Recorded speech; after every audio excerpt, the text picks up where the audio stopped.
How many limits survived because the world kept asking the same kind of mind to think about a problem the same way? A mathematical conjecture stood for 87 years. Most mathematicians leaned toward believing it was true. Then an AI produced a tiny object that ended the question.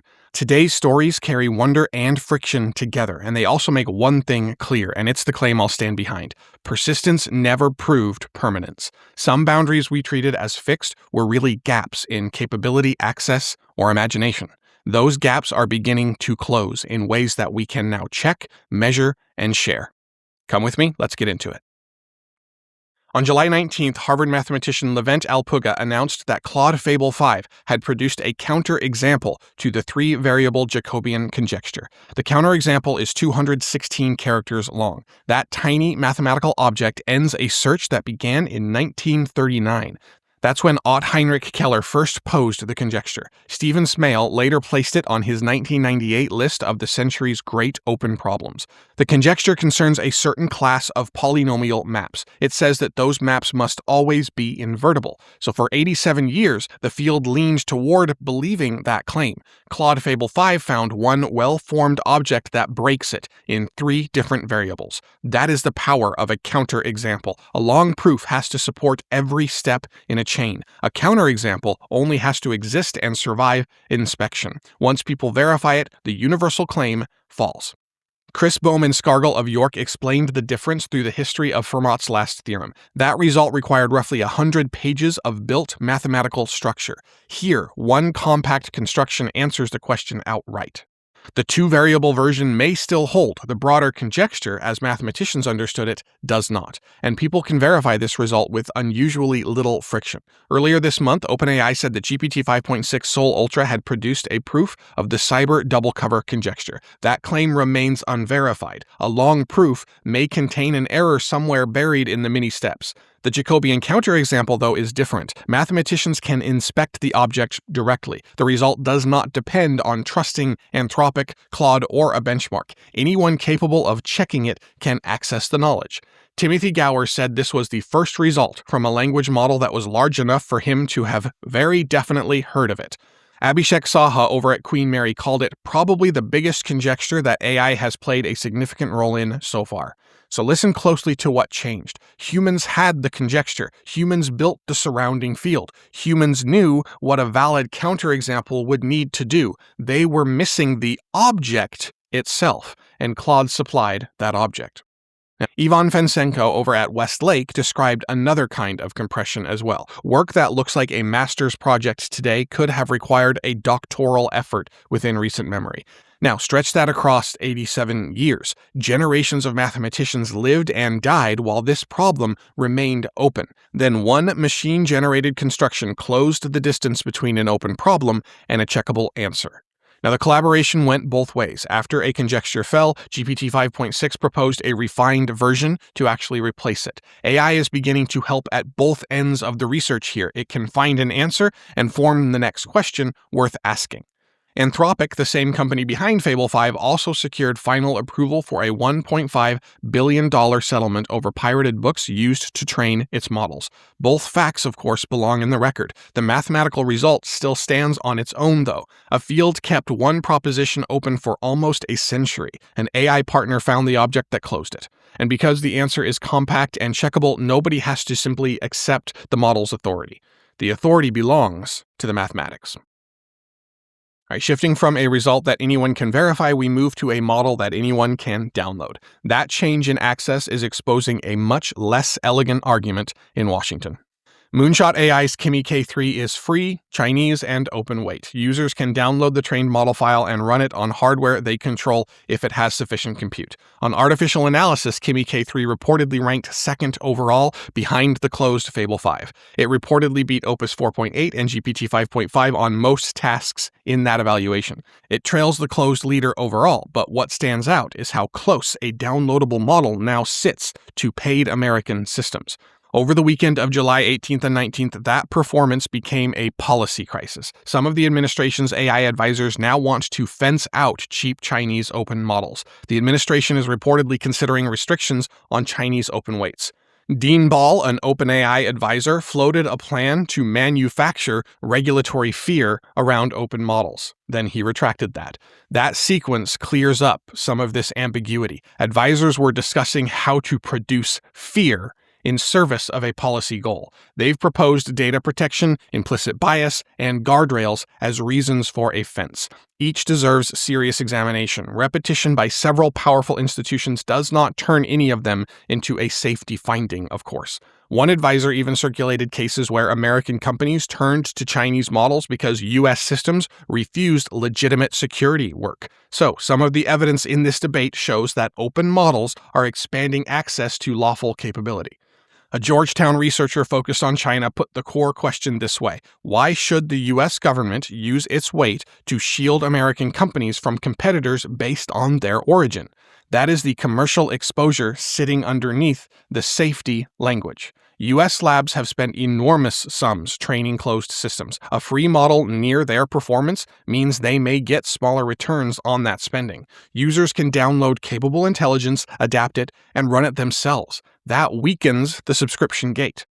The response now brings together Frontier Labs, a Pentagon office, and a White House review process. That convergence measures shared commercial interest, and it supplies no arrived-at safety finding. The counterweight is demand. Kimi K3 became popular fast enough to strain Moonshot's own computing power, so the company has had to pause new subscriptions. Moonshot is also preparing a Hong Kong public offering after the model's reception cleared that path. People are voting with their workloads. They want the model badly enough to overwhelm the company that released it. Open model advocates point to PyTorch. It became an industry standard because it was open and a community could extend it. That community effect now reaches the model layer. Every researcher who can inspect, adapt, or build on open weights adds knowledge outside the original lab.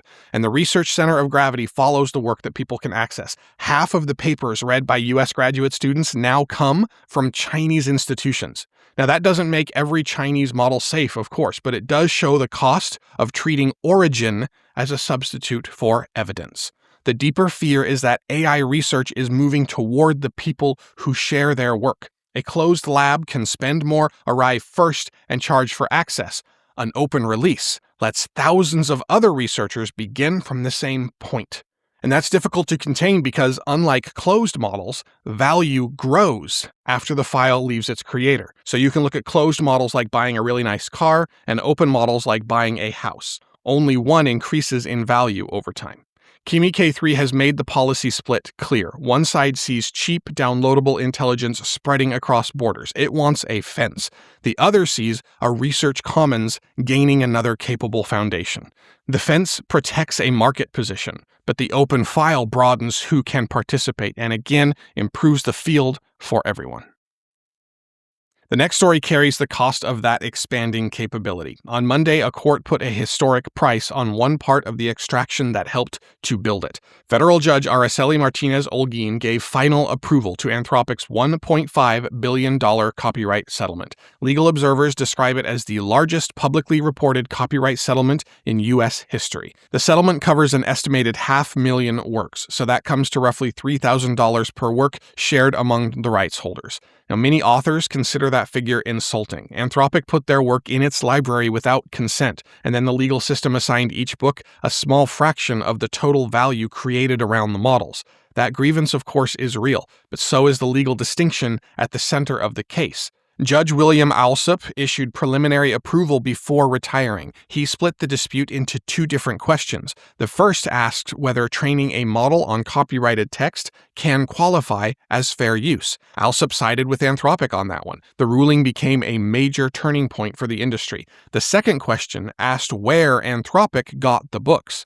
The company had purchased and scanned some of them. The judge found that sourcing acceptable, but Anthropic also pulled books from pirate repositories, including Library Genesis. The judge found that plainly illegal. So the settlement pays for the piracy part. It doesn't resolve whether the training itself was legal. That leaves the deepest question open. Anthropic settled, of course, to avoid a trial and whatever damages a jury might have awarded. Because the case ends here, an appeals court won't review it. The decision creates no binding national precedent. Other judges can reach different conclusions on different facts. Lawsuits remain active against Google, Meta, Midjourney, and OpenAI. And last week, as we covered here, Hachette, Cengage, Elsevier, and author Scott Turow joined a fresh class action against Google over Gemini's training data. Judge Martinez-Olguin had declined final approval 2 months earlier. Objectors had challenged roughly $320 million in proposed legal fees against the per-book buyout. She has now signed off while taking over the case from Alsop. The result gives us the first hard price for taking without asking at this scale. It does not settle how authors should share in the value that their works helped create. It does not create a licensing system, and it does not answer the fair use question across the wider industry. And as we covered earlier, the same company's model has now closed an open mathematics conjecture that stood for 87 years. The capability and the extraction, those are both real at the same time. One cannot erase the other. The courts are pricing the old default one case at a time. The larger negotiation over consent, attribution, and shared value remains unfinished. All right, shifting again here. The model fight concerns who can access intelligence, but beneath it sits a physical market where one company has controlled almost every viable road for a long time. Nvidia holds more than 95% of the data center GPU market. Its Grace Blackwell and Vera Rubin racks have been integrated rack-scale systems that a hyperscaler could buy for frontier AI. Rack scale matters here because hyperscalers buy an entire rack as one coordinated machine. Its chips, memory, networking, cooling, and software must all work together. On Monday, AMD announced that Helios, its first rack-scale AI system, will begin shipping in the second half of this year. Microsoft committed to deploy Helios across Azure. Meta, OpenAI, and Oracle are also aboard. That gives AMD more than a competitive chip. It gives the market a second integrated system with hyperscaler credibility. Microsoft described its goal as a comprehensive, open, and heterogeneous platform. Now that's Microsoft's framing. For years, Nvidia's allocation constraints have trapped the company. Microsoft has also built its own Maya chips to depend less on Nvidia. It embraced heterogeneity after relying on one source became very expensive. Helios also comes with serious disadvantages, though, as well. Futurum Group analysts estimate that a rack will cost between $5 million and $5.5 million. That's roughly 25 to 40% more than Nvidia's Vera Rubin system. Helios is heavier and wider as well. Nvidia's CUDA software ecosystem remains far ahead. That means CUDA may be Nvidia's strongest moat here. Developers have spent years building software, library, and workflows around it. Competing silicon still has to overcome the cost of leaving that very established ecosystem. So why are major buyers committing to Helios at a premium like this? Because scarcity has made a second supplier valuable, period. Before AMD even proves it has the superior system, buyers are willing to pay to escape dependence on one source. One analyst framed the honest question: is AMD winning on merit or because compute is scarce enough that buyers will take anything credible that they can deploy? Either answer weakens Nvidia's monopoly. If Helios wins on merit, then Nvidia faces genuine technical competition. Buyers may also accept its disadvantages simply to gain another supplier. In that case, Nvidia's concentration has become a liability on its own. 8 of the 10 largest AI companies already run AMD accelerators. AMD expects data center revenue in the tens of billions beginning next year. Now, OpenAI's presence is especially revealing here. Figures aligned with the lab spent the weekend pressing Washington to generate fear around Chinese open weights. At the hardware layer, OpenAI is acting like any buyer exposed to concentration. It wants another source. So scarcity is forcing the computing stack open even where institutional instinct still favors enclosure. Helios may cost more. It may occupy more space. Its software ecosystem has ground to make up. A second rack-scale supplier, though, now exists. Hyperscalers believe it exists strongly enough to commit deployments. For frontier compute, one road has become 2. All right, our final story for today moves from the infrastructure of artificial intelligence to the damaged tissue of a human nervous system. Here, the result is early. It involves 4 patients. Its meaning still reaches, though, far beyond those 4 people.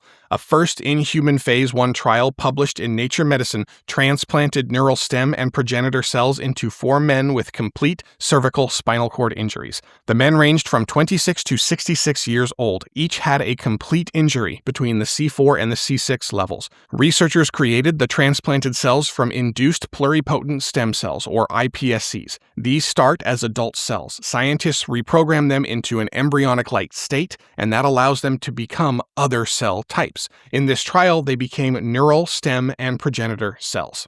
Each patient received 2 million cells. The patients then underwent immunosuppression for 6 months.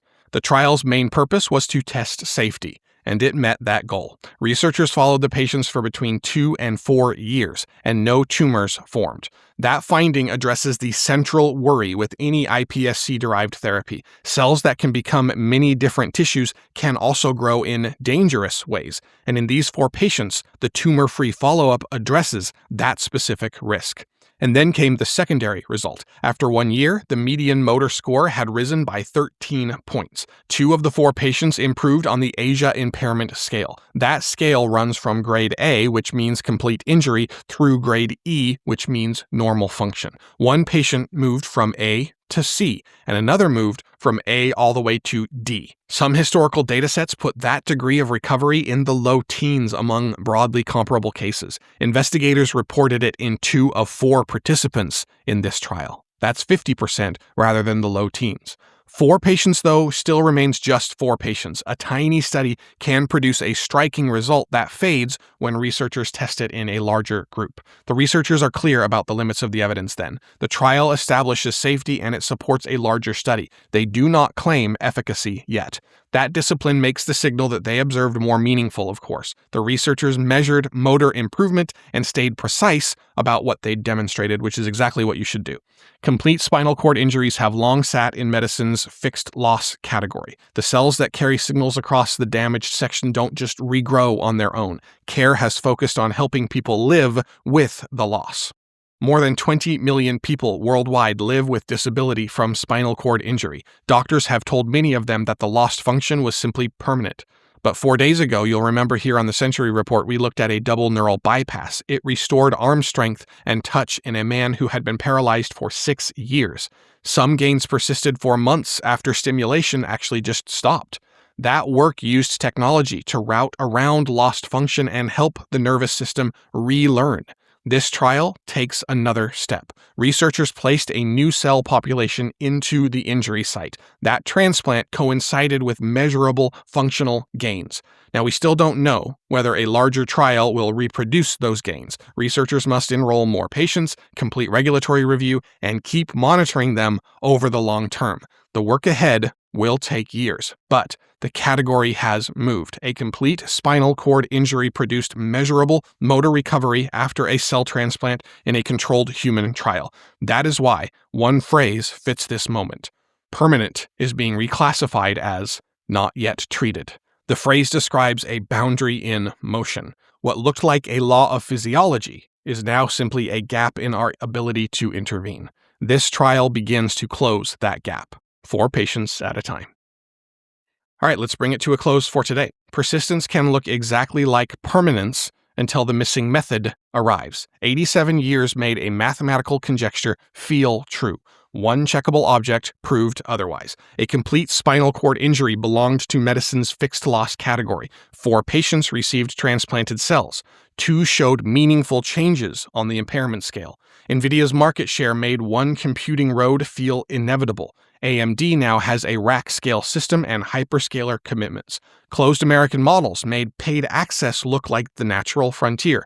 Kimi K3 turned a free download into a Washington policy fight. And the Anthropic settlement shows the friction inside this transition. Capability can broaden human knowledge, while the system that produced it still owes an unpaid debt to the people whose work it absorbed. Progress doesn't erase that harm. A generative future has to account for the people who supplied its foundation, of course. So today's optimism comes from evidence instead of promises. People can inspect the counterexample. Researchers measured the motor gains. People can run the open weights, and buyers can deploy a second computing supplier. The walls are cracking at several different layers. Some deserve to fall. Others must become agreements that distribute value more fairly. The larger lesson is simple. A limit can survive for generations and still only depend on circumstances that we can't see beyond yet. It may be waiting for a new collaborator, a different search, a new cell, or a second road. The useful question now then is how many other fixed boundaries are just waiting for the missing method that we can now supply with increasingly capable intelligence. We'll see you tomorrow.